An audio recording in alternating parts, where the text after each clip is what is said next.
हैं। खुदा ने इनके हाथों में हुनर दिया है, अपने हाथों के हुनर की बुनियाद पर अपने लिए दो रोजी और रोटी का जुगाड़ करते हैं, मेहनत करते हैं, कमाते हैं।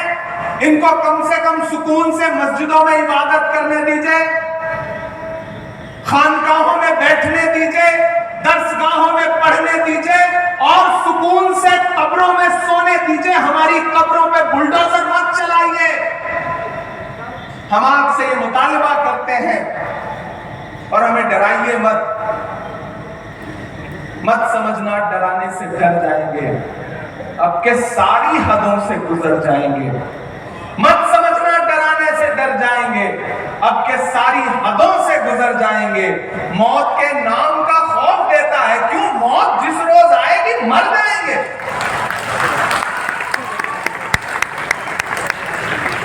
हमने समझम दिया, आबे गंगा दिया, तुमने भारत को तंगा ही तंगा दिया। तुमने एक रंग के ख्वाब देखे मगर हमने हिंदुस्तान को तिरंगा दिया। ये तिरंगा बदन पर लपेटे हुए एक दिन इस जमीन में उतर जाएंगे। मत समझना डराने से डर जाएंगे।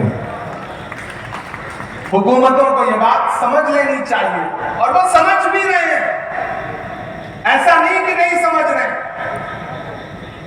ये वक्फ अमेंडमेंट एक्ट पास होने के बाद जो मुल्क में कुछ बहुत सरप्राइजिंग हुआ है, कहीं ना कहीं ये इस बात का सबूत है कि वो समझ रहे हैं और चाहते हैं कि आपका जहन इससे हट जाए।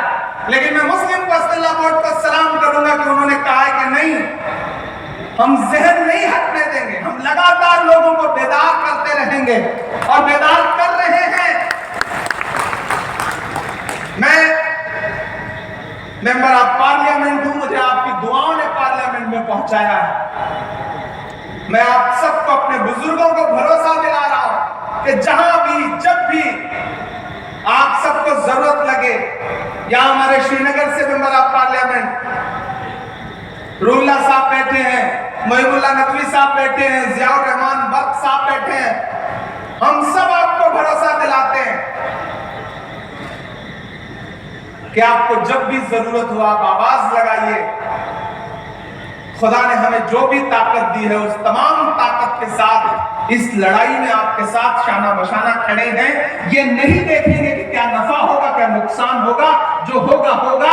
ये लड़ाई बहुत जरूरी है और ये लड़ाई बहुत अहम है। हम इस लड़ाई में आपके साथ खड़े हैं। आपका एक बार फिर से बहुत शुक्रिया। हम इस लड़ाई को जीतेंगे क्योंकि हम हक पर हैं, हम सच्चाई पर हैं। और आप भरोसा करिए कि सच्चाई से बड़ी कोई ताकत नहीं होती। बीच में आपको याद होगा कि जो छोटी छोटी पॉलिटिकल पार्टियां हैं जो आजकल भाजपा के इशारे पे कुछ भी करने को तैयार है, उनके सहयोगी बन के घूम रहे हैं, वो मीडिया में बाइट दे रहे थे कि नहीं नहीं, वक्त के बिल से कोई नुकसान नहीं होगा, हम मुसलमानों को भरोसा दिला रहे हैं। कौन दिला रहा था? चिराग पासवान दिला रहे थे। कौन दिला रहा था? जयंत चौधरी दिला रहे थे। कौन दिला रहा था? नीतीश कुमार दिला रहे थे। कौन दिला रहा था? अजीत पवार दिला रहे थे। कौन दिला रहा था? चंद्रबाबू नायडू जी दिला रहे थे। तो मैं तो उन सब से कहना चाहता हूं कि कलम से और न स्याही से बात करना है, कलम से और न स्याही से बात करना है, वजीर से न सिपाही से बात करना है। हमारे बीच में दरबारियों को मत भेजो, हमें तो जिल्ले इलाही से बात करना है।